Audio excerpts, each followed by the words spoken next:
When you realize how fast time is going, it should bring a sense of urgency, a sense of focus. Your assignment has an expiration date. Your time on this earth is not unlimited. God is saying to you, your hour has come. If you're going to reach your highest potential, you have to do like Jesus and set your face. You can't be distracted by things that are keeping you from your purpose. You don't have time to waste worried about what people think about you. Your time is too valuable to respond to every critic, every negative comment, try to convince people that you really are okay. Those are distractions. Everyone is not going to like you. Everyone's not going to accept you. Quit trying to convince someone to understand you that's determined to misunderstand you. Some people don't want to be for you, and that's okay. You don't need them to fulfill your destiny. You have to set your face. The people that need to be for you will be for you. God has already lined up the right people. People that will celebrate you. People that will cheer you on. People that stick with you through thick and thin. Now don't waste another minute trying to convince someone to like you, to call you, to come see you. If you have to talk them into it, they are not for you. They are a distraction. I know people that spend more time worried about what other people think about them than they do pursuing their own dreams and goals. Life is too short to try to have peace with people that don't want to have peace with you. It takes discipline to say, I am not going to respond, not going to waste my valuable time. I have a destiny to fulfill. My hour has come. Proverbs says, avoiding a fight is a mark of honor. God don't like you to surround yourself with people, things, and situations that's going to stop you from reaching the level of success that God has destined you in your career to get to. That's why God gave us free will. God gave us a choice. Loyalty has an expiration date. The problem is when you're the nice person, your loyalty lasts far longer to certain people than it should, because their loyalty to you has been expired. But you being the good person, you hang on to friendships and become forgiving far longer than you really should be. Loyalty has an expiration date. I want to talk to you today about connecting with the right people. Your destiny is too big to get there on your own. God has already arranged certain people to speak faith into you. He's placed in your path people to inspire you, to help you grow and accomplish your dreams. But the reason some people never reach their highest potential is because they never get away from the wrong people. Which means that if God has destined your life to get from here to where it's destined to be, you're carrying dead weight. Your boat is either going to sink, or God has destined your life and your career to get to the ultimate blessing and the goals and where you're supposed to be. Because you got all this dead weight, you're operating over your capacity. It's going to take you that much longer to get there. You've got to connect with people that understand your destiny. People that appreciate your uniqueness. People that can call forth your seeds of greatness. Not people that are always pushing you down, telling you what you can't become, never giving you their approval, no matter how good you do. Life is too short to drag people along. If you will get the wrong people out of your life, then God will bring the right people into your life. Don't be confused. Don't search for reasons. It's the universe. Don't come up with abstract ideas as to why your life is where it is. Bad company corrupts good character.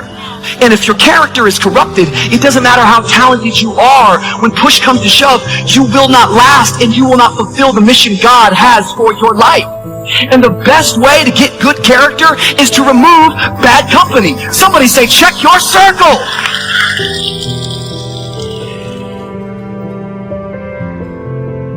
If you don't know your starting point, friend, you're never going to get to your end point. And so we're being honest and we're being vulnerable and we're looking within and saying, who am I really? And Tozer would say to you and I, you want to know who you are? Just check the circle of your friends.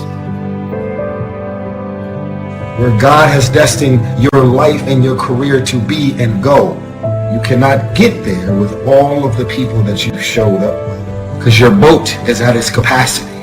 If the boat is at 1,500, and because you're loyal, you have your boat now at 4,000 pounds in capacity. You are now on a boat that has blessings and opportunities, but it's overweight. It's past its capacity. Some of you, the only thing that's holding you back is your inner circle. The people that are closest to you, they're with you, but they're not really for you. You're constantly having to persuade them that you're okay and convince them to get on board. You're spending all your time and energy on someone that doesn't understand your destiny. It don't matter what your mama think. It don't matter what your coworkers think. It don't matter what your siblings think. It don't matter what your children think. It don't matter. They have nothing to do with it. This decision is yours and yours alone. Let me tell you something. You get to decide if I'm going to be rich, poor, mediocre, happy, sad. You have a decision to make. As you grow up and get older, you start realizing what actually makes sense for your life and what don't make sense for your life. Because I grew up with my brothers and sisters doesn't mean that we're actually going to walk in the same path. Because I have my friends that I grew up with doesn't mean that we're going to move and walk and have our lives, family, mind state, career choice, the way we think, the way we move, moving in the same direction. You should understand this, that it was always going to be your family and your friends that would be the first ones to try and talk you out of your vision and your big idea. That's why you're supposed to live your life. Focus on your intentions and do your thing. If I had paid attention to what people thought I was going to do with my life and what my career path would be, I would not be Tyrese Gibson. Character is self-imposed discipline for the sake of moral convictions. Self-imposed discipline. That means a person of character doesn't need the police. They police themselves. A person of character locks themselves up in the prison of their own convictions and they throw away the key. Some of y'all are loyal. Have this power struggle with this concept called loyalty. You're so loyal. You're watching your career and your life and your surroundings crash and burn because you're being loyal to those friends. They're insecure and threatened by you, and anything that you do and any move that you make, they are angry and mad and jealous and envious about anything that you have going. You hold on to things that don't make sense for the new season of your life, but because you actually know it, because you're comfortable with it, you hold on to dead weight. People are in your life for a reason. Other people are there for a season. But it's important to recognize when people's seasons are over. Now, keeping in mind our idea that a courageous person is not someone who never feels fear, but who fears the right thing at the right time in the right way. What really scares people about these situations is the sense that they're going to be helpless, that all their trust was placed in somebody or something, and now they've been let down and they can't do anything. They're helpless. Take your place, make your mark, and live your life. God didn't bring you in this world to wake up and die one day and just be another person that lived and died and didn't do anything significant in this world. You're still alive, so therefore God is not done with you. Discipline is the root of all good qualities, but you have to absolutely apply it to things outside of just waking up early. It's everything. It's working out, making yourself stronger and faster and more flexible and healthier. It's about disciplining your emotions so you can make good decisions. It's about having the discipline to control your ego so your ego doesn't get out of hand and control you. character is sacrifice for principles. So character means you are willing to sacrifice friendship to protect your principles. You are willing to lose your best friend in order to keep your principles. The first challenge is for us to find ourselves. And we find ourselves when we discover our purpose. Find that purpose. It's what makes you solid. It's what makes you secure. It's your mooring. It keeps you just exactly where you need to be so that you can accomplish what you want to accomplish. And so I think that now more than ever, we must begin to look at what are the things that we can do that will enable us to do some things and use some powers that we have, that many of us go through life never ever discovering that we have those things going for us.